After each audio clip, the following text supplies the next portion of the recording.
still no real rhyme or rhythm as to which one starts. No, we'll have to see how it does work out as EDG are going to start things off on the blue side here for this game. Hecarim's the first ban there. It's a smart one. Kalista joins soon after as well.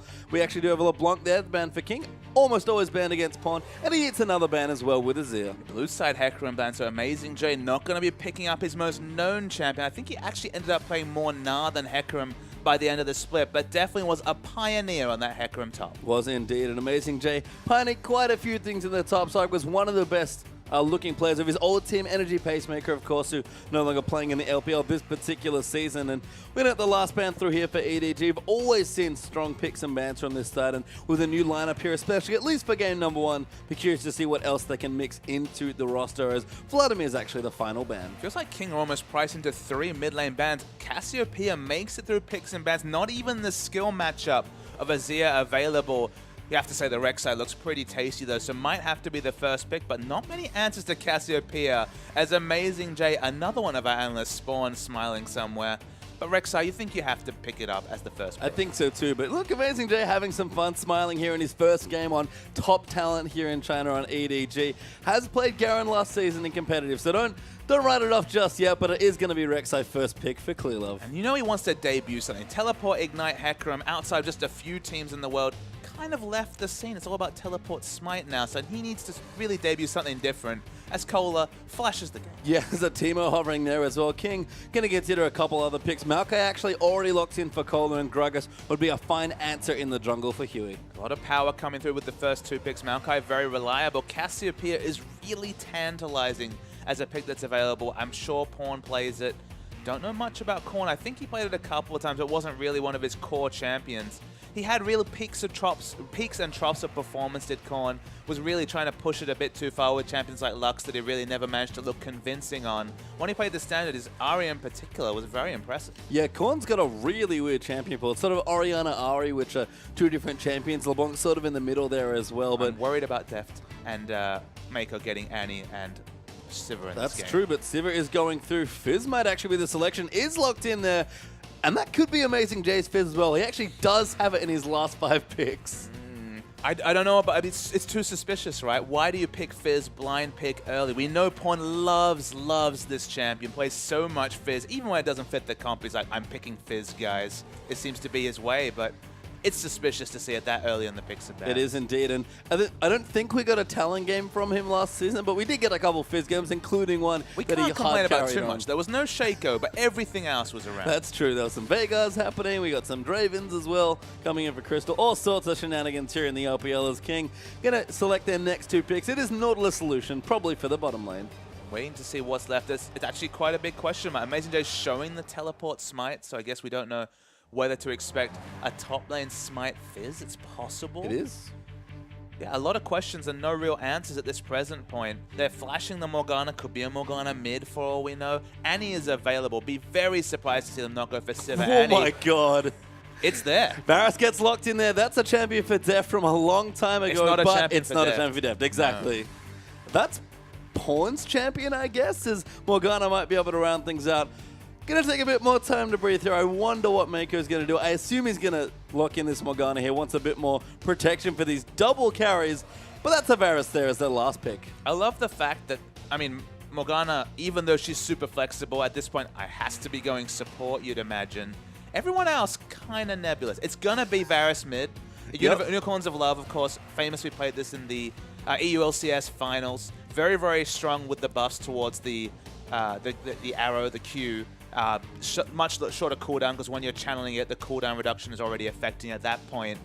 This is actually something that Fake has been practicing in solo queue. I've been watching his stream on the Hide on Bush account, practicing it. Obviously, it's infecting the Korean champion pool. Varus mid can be very, very powerful and has a low item threshold to be relevant. A tier for a bit of mana sustain, getting some armor penetration. The base values are so high on that Q that it can be very, very relevant. And you see a very defensive choice. They're going to go with the Orianna to match the Varus in the mid, the Sivir in the mid. It's going to be Varus, surely. Look at Deft and Pawn, just having some fun there. I think probably have to stop swapping because they need to make sure they're locked in, but should be Varus mid at this point. Colin does last pick his Orianna. I like the cleanse there as well, but amazingJ keeps it in the top side with the Fizz. That's Teleport Smite Fish.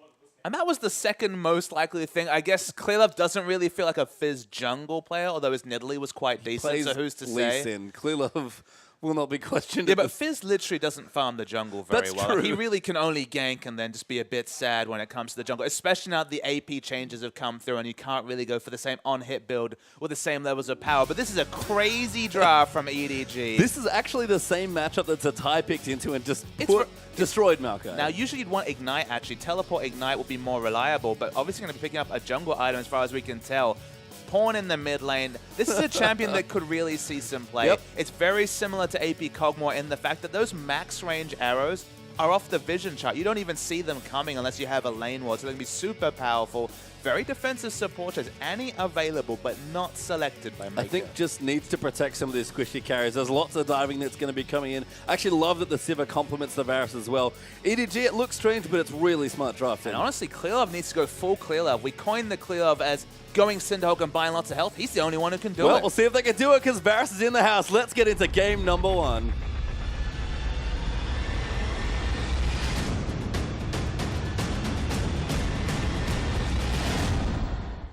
And a welcome back to a pause, unfortunately, for our final series here, but a beautiful thing to freeze frame on there. Pawn playing Heartseeker Varus in the mid lane for EDG's first game. You challenged amazingJ to mix it up in the top lane. We wondered if EDG might be up to some shenanigans, and Papa Smithy, your prayers have been answered. If there's one thing you can say about amazingJ, it's expect shenanigans. Yes. He is the shenanigan man, whether it was the teleport ignite that we thought, okay, I don't understand this no flash, no ghost Hecarim. He made it work. It revolutionized Hecarim play around the world. Moved on to a new meta. Smite's what it's all about. I assume it's still going to be Cinderhulk coming through from amazingJ, but there's no guarantees. No, and there's Pawn looking very majestic there in the mid lane. Very pretty there with his little angel wings. And there's a crystalline flask because, of course, it's Pawn. He always starts flask. And look, Doran Blade is a decent choice, but the mana sustain is the big issue. It's a very high base mana cost coming onto your Q, and it's on such a low cooldown as the Chroma, again, looking very majestic. Is amazingJ. It's Pokerino Oh, time. good binding there. Pawn as well coming through. Al not paying attention. Gets over the wall with the E. No one follows in with a flash, but Lucian chunked out early. And Al actually not having to skill, only having to skill E, not even having to flash. That's the minimum you'd expect in this situation. Deft looking. Mako almost gets a binding, but a good block there by Sync Dream means that Lucian does get back safety, but that was very scary. Wow. But I mean, the fact that he didn't even have to flash or heal showed on the one side, the fact the option of skilling the Relentless Pursuit was very adept. Good thing he didn't skill that Q for a bit of power early. But more importantly, just a bit of confidence to understand the situation, know the limits, know how much damage all the abilities being thrown at you do, and not panic flash heal. Yeah, EDG not committing either. No summoners used anywhere actually after that. Just a couple of level 1 spells exchanged. So Korn will settle into the mid lane. Down the bottom, it seems like we will have standard lanes. And amazingJ currently doing the wolf camp for himself as well. amazingJ, he always pushes the envelope. Very intrigued to see what is the jungle choice. You have to imagine Syndog. It's hard to pick up, hard to pass up. But then are we going to expect a full tank? Fizz, is he still going to go the on-hit build despite the fact that the W changes were about trying to eradicate that playstyle? Lots of questions. Magus is not a bad enchant to pick up at all. Very gold efficient. But we'll have to wait and see. We will indeed. No AP runes, I can tell you, at least on the Fizz. So might be looking for more of that bruiser style. Pawn in the mid side. Just going to approach Korn here. And again, this matchup, I mean, Varus in general, always been a strong laner in the bottom side. That does hold true in mid as well. And the irony is that it's not till level 9 that Orianna has instant mid wave clear. By then, if you channel up your arrow, it actually does quite a lot of wave clearing himself. The damage is bottom. Oh, Deft, very smart stuff. Oh. One last auto gets the kill. And EDG's duo have seen it time and time again. They are so aggressive. He moves on to Morgana, but same sort of playstyle. Ping level 2, instant all-in. The bindings hit razor sharp. And Sync Dream, there's nothing he can do. I don't think Mako's missed a binding so far, and Mako and Deft starting out on the foot that they just left off on after MSI. They don't 2v2 that often, but when they do, this is what happens. Absolutely. Now Pawn has wave control in mid. You mentioned it right towards the tail end of the pick ban. Fizz is a very strong laning matchup against the Maokai. A lot of kill pressure coming through. Whatever the build you go through, just get some points into that W, and the trades Maokai just can't deal with. You're winning bottom lane, you got pressure in mid, you got a strong ganking jungler. Feels like an EDG game. It does indeed. And clearlove happily farming while his lanes do some winning for him. So he's going to be happy. He doesn't need to get too aggressive with the ganks. And I have to say, for a lot of early ganking that clearlove did last season at the start of it, he's really toned down because he just has so much faith in his laners. And the meta changed as well. He was playing champions like Lee Sin on patch 5.4 and just had to be really assertive. But he just doesn't have to do that anymore. The Cinderhulk meta changes thing a bit. It's still more proactive than kind of the clearlove we talk about with more negative tones when it comes to being really passive and just not impacting the lanes, being invisible but not playing Evelynn, if you know what I mean. He's been a lot better than that, and you can see some aggression coming out into Huey. Looked to contest for the Scuttle Crab, but too late. Yeah, couldn't get it, but did smite actually that has a Stalker's Blade done already. So able to get some good damage down, but no kill forthcoming there over onto Huey. So we'll keep his double buffs just for now as Sync Dream. Trying to get a couple wards down here and there as Pawn. Actually trying to zone Orianna, but Korn doing a great job so far keeping competitive in CS. 575 range. Orianna doesn't have that many pushing options, doesn't have the short cooldowns on command attack to really go through multiple rotations. Ours level 2 and really needs help. Yeah, we can see Deft was not a lane bully early on in his career, but has evolved in China to really become both a dominant team fighter and a dominant laner. And this is the matchup you can see. I think Mako helps a lot there, but Deft, when he smells blood, he just keeps you trapped forever. Yeah, I don't want to really focus too much on the support. Deft's definitely picked up, but Mako, man, what a improvement he has been over Mouse at the start of last season. It was ever since they lost that match against Snake 2-0 with Mouse, they changed the support. We didn't know anything about Mako, a pure rookie. But the amount of a controlled aggression that Mako brings out the best in Deft. Yeah, doesn't need his Annie right now, and Deft going to continue harassing under turret, clearing out minion waves as best he can. It's 39-19 in the bottom side, so 20 CS ahead already. And just looking to pick up the freeze once again. No, just happy to push. They had the freeze option. There was multiple levels advantage coming through from Sivir. But Sivir happy to just wave clear to increase the pressure. Opens up a lot of space for clearlove to do work, but clearlove doing what he does best. Passively fun. I mean, the nice thing is that clearlove can go and take jungle from Huey now because every one of his lanes is pushed up as well. So first gank going to come down to the bottom side. Huey will visit to get some pressure down, but the ward will spot them off, and EDG will put their vision back down. 6 minutes in, we've already had a kill, and look, 1,000 gold up already. It's a massive lead. The 400 gold from the first spot, but 600 just from the farming in the bottom lane especially. King doing everything they can to relieve pressure off this ward, and the jungler has to show clearlove's in the area. Yeah, Mako wants to use that Black Shield, does nail the binding on to Sync Dream. clearlove comes in, Prey Seeker does land, not quite enough damage as Deft is chasing him, but they'll get the pink ward instead, and Nautilus going to be forced out of the lane once more. Just so much more pressure coming out from Deft with the pickaxe. It's pickaxe against just a Doran Blade, which is a massive advantage. And clearlove, he can counter jungle, he can passively farm. Varus is even just straight up winning this mid lane matchup. Everything going well for EDG. Yeah, Skirmisher's Saber just completed for amazingJ as well, so he's got that first part of his jungle item. With the Ruby Crystal, have to imagine it is a Cinderhulk coming through, so I think at least going to be the start of maybe Bruiser Fizz here. Bruiser Fizz was target nerfed, but it's still just fine. The big difference, the big change they did is on the Seastone Trident W, the original change to kind of nerf AP Fizz was to move the on-hit damage to the passive and the % health damage to the active. So what that caused was that without having to use the spell, i.e. permanently, you could do that on-hit max W build and get lots of good trade damage in with auto. So you prioritize attack speed and other, Triforce and other auto-attack based builds. Whereas now, moving the percentage health damage to the W incentivizes just poking because the % health damage doesn't require attack speed to be relevant. It took away the AD build. Huey's coming in. Yeah, Deft coming in, good spell shield and Black Shield there coming through. Actually, even Maokai here trying to get a gank. Walked down to lane. Didn't even teleport because, he's in the top side farming. Would rather 1v1 the Skirmisher Saber Fizz than stick in this lane any longer. Very interesting to see. And there's a lot of kill pressure that's going to come through from amazingJ. Even though he hasn't built any attack damage items or doesn't have any ability power.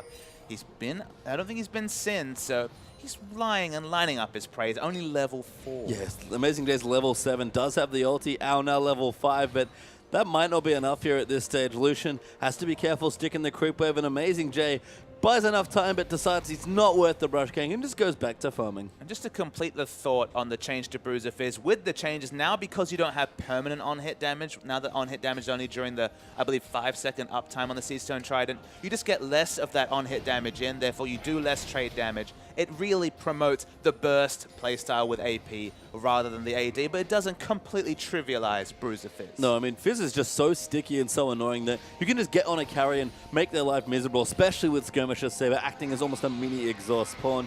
Looking good there as well. Pickaxe actually with a tier, so I believe that's Manamune coming through. It will definitely be Manamune. It's the standard build is Manamune into armor penetration. You don't really need more AD on top of that. Of course, you'll build it just to amplify your poke damage. It's just the cooldowns just get so obnoxious. Maybe Black Cleaver will be the build as a consideration. Although, again, you're more about long-range poke, so when you're going for poke, you want more the flat penetration than the stacking penetration. But it's an option because CDR, armor penetration, that's what you're all about as mid lane Varus. Pawn looking good right now. Decent CS lead, but Colin will catch up. As you can see, the poke just missing there for Pawn. Not a very wide skill shot, so you definitely have to be on point. But with how short the cooldown is, with the cooldown refresh mechanic, plenty of Qs going to come out. You can see even Sync Dream could be in trouble. Hook does land, though. Good shockwave there for Con. Barriers down as well. Clearlove's going to join the party. Teleports in as well. Clearlove now going to have to back away. Great ulti there by Huey, going to move him back in. And Clearlove still alive, gets a knock up there. Black Shield for Mako as well. Will keep him alive for just a bit longer. Flash auto is going to give Con the kill, though. And Clearlove finally caught out of position. And crucially, double buffs as far as I can tell. Red buff was riding to complement the blue buff that Korn already picked up. Maybe a re-engage. Mako is level 6, but doesn't want to pull the trigger on the ulti just yet. No one quite low enough there to go in, and the target they caught too tanky, unfortunately. So no extra kills or rotation, maybe for a turret, but Poke going to come through for Pawn as well. Decent siege actually here from EDG. I mean, look, it's 280 carries effectively at this point, although Pawn won't be really traditional, so the standing damage won't be as strong. The wave clear and the turret damage is very high. Yeah, looking good there as they're going to mow down the mending waves here. Deft actually doesn't even have the turret in bottom lane, would just rather pick up the mid lane turret right now for his team. So a smart rotation after a bit of a scuffle. Clearlove die, but they get the mid turret. And look, Control Mages not having a turret to go back to makes them very, very gankable. Clearlove can have his tail between his legs a little bit, having died and given away the kill.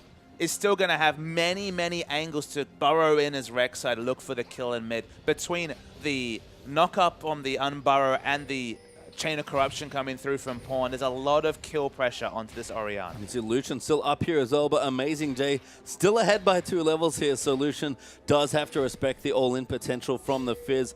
We've got a pickaxe and a BF sword with the Avarice Blade there for Deft, so everyone going for this quick Avarice Blade on their Sivir, it seems like. Manamune longsword done there for Pawn, and other than that, Cinderhawk now completed for Clearlove. It's a snowball choice going for the Avarice Blade. When you're already winning, either when you buy an early-ish Avarice Blade, you're either buying it because you've given up on lane, you want to pick up as much gold as possible passively, or you're winning by so much that you can get everything, basically. It's the old GP10 effect, and it works great. I mean, I think with Sivir especially, given that she just wants to hoover up mending waves for quite a while, it does add up quite nicely. So I like the pick up here. I've seen Crystal and all the other Sivir players today and yesterday do it, so makes sense here. And we can see a dragon actually snuck completely away by Clearlove. So quick, the camera couldn't catch it. There's just no pressure whatsoever on the bottom side. The top lane has already moved. Mako's going for the kill because, of course, no one else on this side of the map for King. Flash not enough. That Clearlove coming through. Teleports down there as well. Knockup does come in. Deft's already here, and that's a clean kill. Mako, lovely initiation. Don't really think they needed the teleport, you'd have to think. amazingJ leaves top. I guess he was just relegated to the fact that he was probably going to have to watch the turret go down in bot. They're going to, at minimum, get this turret in mid, and they just keep pushing across the map. And you can see we've got Cinderhawk completed now for amazingJ, so does opt for that jungle light. An amplifying tome probably indicates a Sheen to me, so maybe going for a Trinity Force somewhere along the way, but remains to be seen what Fizz does want to do from the top lane. Black Cleaver doesn't make much sense on Fizz, given they doesn't do very much physical damage outside of just sheer auto attacks, so Trinity Force is probably what you're priced into. Honestly, the best thing I can say about the Fizz choice in this situation is it's going to fulfill a similar result to the Trundle vs Maokai matchup in that it makes Maokai very honest in a 1v1 split pushing sense, but definitely not an ideal pick. A bit of out-of-the-box thinking. amazingJ style through and through. It is. I mean, it's his first game of the season on his new team. He's coming in for the first game on the starting roster. Better mix it up on amazingJ, because that's what you and the fans and probably your team want. The fan support will definitely be there for amazingJ. Doesn't play boring champions like Gnar or anything meta. Garen and Fizz. He does play Gnar actually, but also Garen and Fizz. That's what makes him special. As Huey does eat a binding there from Morgana. Mako on the point with these skill shots here from this champion. But other than that, it's been pretty quiet so far. Deft just going to re-rotate here and try and take more structures. I actually like the fact that he's moved away from the Annie. Speaking of damage, my goodness. Oh, that is damage there onto both of them actually, as Ow gets the culling down deft. Again, just face tanks a chunk of it there, so a bit too aggressive perhaps, but clearlove rotating in as well means they really want to take these turrets. Showing them Morgana makes sense for comp. As you mentioned, they have Varus, Sivir, who both are very, very squishy backliners. But honestly, in general, the Annie's being nerfed next patch. Okay, attack range is not going to change her main function in skirmishes, but will change her laning phase. Just keep practicing these other champions. Move on to your repertoire. There was never any doubt that Mako could play Morgana, but Annie only or Annie priority might not be the way after the change to attack range. Be interesting to see what happens here as deft keeps cleaning up minion waves. Infinity Edge has been completed now as well, so very strong in this particular lane. And you can see King are bringing up Huey constantly to the top side of the map as well, just trying to defend what at this point looks like an inevitable 3v3, possibly even a clearlove special turret dive. Clearlove's very, very tanky already. Doesn't have the giant spell to his name. No early warmogs like MLXG in the previous game, but still very, very strong and able to just disregard the jungle control of Huey. Usually we're talking about Gragas being able to outpressure or match a RekSai. Definitely not the case this game. No, not at all, as Pawn continues to farm up there. 128 to 121. Lots of farm there for those mid laners. Clearlove going to take away the Raptors now as well, so sort of a similar look. And that gold lead stacking up quite quickly already. 4,500 gold for EDG. Maybe make it 5.5 there as they get a turret gold down as well. And that's the 3 outers already done. Looking an awful lot like some old Corki games. The fast push meta without Corki, I was going to say myself, is super surprising to see, especially when it's not like they went very obnoxious win lane, win game champion. Sure, Fizz is favorable against Maokai, but definitely doesn't have pushing choices in that lane. It usually just evolves with item pickups that he has kill pressure. Varus versus Orianna. Orianna should be able to match a little bit better than the matchup went, but it went about as expected. It's just EDG just throwing pedal to the metal, going really, really aggressive. 3 outer turrets at 15 minutes is a great clip, and they're not going to stop here. No, that dragon actually going to be coming up in a couple minutes as well. EDG already have the first, going to look to snowball and get the second, and we've seen this from them all spring split. Get ahead, start to snowball the objectives, take out the turrets, and just take over the map. Yeah, flat armor penetration picked up with the Brutalizer. Patch 5.8, so I believe, yeah, Black Cleave, of course, has been changed, so only Yoma's Ghostblade, probably not even going to be evolved at any point, just going to stick with the Brutalizer. CDR boots, maybe a Bloodthirster if he's feeling threatened, and then just straight into the last one. clearlove coming in, Mako actually good ulti onto Cola, Tether does stay, stun comes in, Deft with the damage, and Maokai does get felled for Deft's 3rd kill of the game. And no one is tanky to 3 members at 16 minutes into the game, so easy to dive even onto the usually super tank Maokai. They're going to keep pushing. Sync Dream and Ow are able to pick up the turret and bot. Gonna get the turret, but Ow might be in trouble. Fish does Nice land. Fish. amazingJ, very nice skill shot there. Skirmisher Saber down as well. Culling fade away there, but amazingJ kills him with the dot damage, maxing that W, and gets a double kill, 1v2. 1v2 action by the debuting amazingJ. No stranger to the LPL, but probably a stranger to double kills on Fizz 1v2. Looking good there. The Shin doing a lot of work there. Skirmisher Saber with the challenging smite, also hurting Ow, who's just been caught so far behind this game. Just look down at the CS as Pawn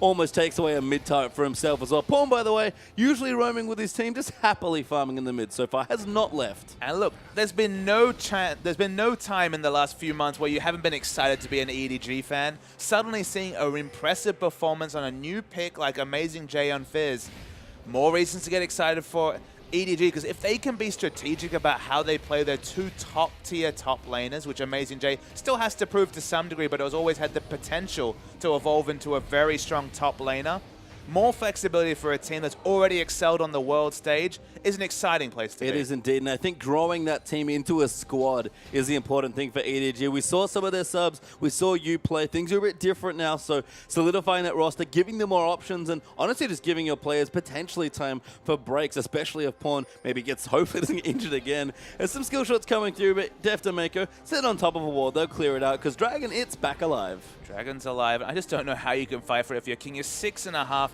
plus gold behind. amazingJ not group, but has teleport available. There's the RekSai, so the first global's used, and we're just waiting to see if they have enough pressure to actually force Fizz into using his teleport. And great timing here as well. Pawn actually got blue buff as Corn. Takes a big chunk of damage. Sync Dream looks for a hook, doesn't find it, eats an arrow instead, and Pawn, he is just chugging these arrows out. Yeah, but the cooldown's so low. It doesn't have a lot of mana though, only the mana regen, waiting for the Chain of Corruption. amazingJ coming in. Dragon is going to go over to someone. No, they just fight instead. Nautilus goes down to amazingJ as he dives in. Ow! Gets wrecked by Fizz, and amazingJ gets a double. double. Huey nowhere near to secure the dragon. clearlove, no deft, just goes over and auto-attacks it instead. And EDG is still team fighting well. That's going to be 4 kills as Con gets caught. Cleanse does not work, unfortunately, there. Is going to be safe for a bit longer. clearlove looks for the Prey Seeker, misses, but does get the kill. I just don't understand why King were looking to fight in that particular objective. Maybe send 1 or 2 members to try to go for a very, very optimistic steal. And speaking of optimism, Huey's dead. Late ace here, does get smite as well. amazingJ going to get his 3rd kill of the exchange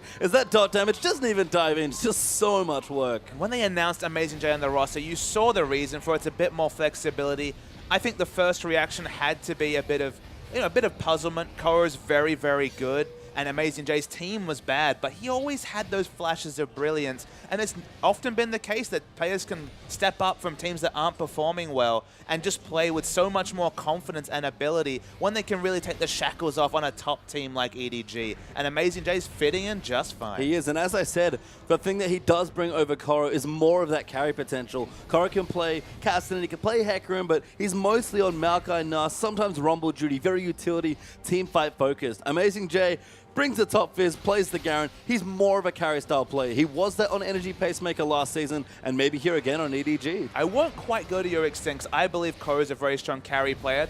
The thing that amazingJ brings, you're scouting against EDG. You know all about the Na, you know all about the top picks. You ban out Korra, you get him in a bad position. Somehow, miraculously, you get that win over EDG. EDG throw in amazingJ. There is no playbook that tells you what amazingJ is going to play. I'm not even convinced amazingJ knows what amazingJ is going to play. That guy can play off-meta picks. That guy can innovate with the likes of Teleport Ignite. And having that wild card on your team makes your squad that much stronger. It does, as Mako does hit a Shockwave. Nautilus ult as well. deft going to try and save him. Varus ult does miss there, but clearlove diving straight in. Culling goes in and chunks out deft, but clearlove still going. amazingJ just diving into the backlines now as well. Vicious Sync Dream, good hook to keep him safe, but 1 kill down already. clearlove chasing out, gonna just dive into the turret and try and take him out. amazingJ gonna go in instead, gets the double, then the triple, and this fish is doing business. 8-0 legendary on his first outing is amazingJ. Man, EDG still pretty good. Still really good here. 10,000 gold, maybe 12,000 gold at this point. Ahead already. Gonna go in for a Baron. It's an early one. I would normally call it an EDG Baron, but when you're this far ahead, it's just a standard Baron. Absolutely. They're just so far ahead. They got no health, but it doesn't matter. deft's going to have to do a bit of tanking. Pawn reluctantly might have to as well, but it's going to be a free Baron. King aren't even in the same area code as EDG as a team or for this Baron, and it's an easy one for EDG. Yeah, and King struggling here with a couple of substitutes moving through now as well. Not a whole lot left in the tank, unfortunately, for them. And EDG, known for closing out games with ruthless efficiency. We saw in the last series, took both M3 and RNG maybe a little longer than we expected to close out games once they were ahead. But EDG, they're not a team to let go of a lead. Once they have it, they run straight to the finish line with it as Pawn. Nope. Doesn't quite steal away the red buff, but a good try. Yeah, he made very optimistic, but a good try. Very high base damage on that. So amazingJ finds another kill. Finds Sync Dream. That's his 9th kill of the game. Gonna go back in here, potentially diving in. Shockwave does clip him there. amazingJ needs playful tricks to back. Does use it, but it's not enough as deft diving back in with the help of the Baron buff. Mako coming in as well. clearlove trying to avenge his new teammate. Black Shield keeps deft safe. Flashes forward. Spell Shield goes in onto our 1v3. Is gonna die, but Mako will lock in. Gets the ulti. There's the 2 kills actually coming through. Korn gonna get chased down now as well. Needs to dodge a skill shot, but will do. No, not quite. clearlove is gonna tunnel in. Good cleanse there from Korn as clearlove now caught well and truly out of position. Has to walk out of the base, and it's a 2 for 2, but doesn't really matter. Yeah, EDG are just having fun. 16-3 is your kill score. Pawn's able to bring up the minion line. He's a ranged auto attacker. Not quite an AD carry per se, definitely an AD caster with the build I predicted. This is basically standard Power of Evil style Varus. Faker's trying it, Pawn's breaking it out. There's no reason it won't come into the meta page time, because although it doesn't always have the strongest laning, especially in the early levels, the fact that you can do 500-600 damage out of vision unpredictably is always going to make a champion viable. It's why AP Cogmore always comes in and out of the meta depending on the champion pool and how many assassins have his name tattooed on their forehead. And Varus is just a new one to add to the pool. Yeah, great to see here. Unfortunately, the bad news here for Pawn's Varus is we haven't really got to see it in action. It's been all about deft's early aggression with Mako, clearlove being clearlove, and amazingJ's debut on EDG at 9-1-1. We'll be sad to have the death, but what a breakout performance here on his new team. Absolutely. I guess it's surprising to some degree just because of his previous team's fortunes, but we always saw the flashes of brilliance, and if they can start to cement into more extended periods of brilliance and again help the squad, because you have to think Korra will still be the lead top laner for this team.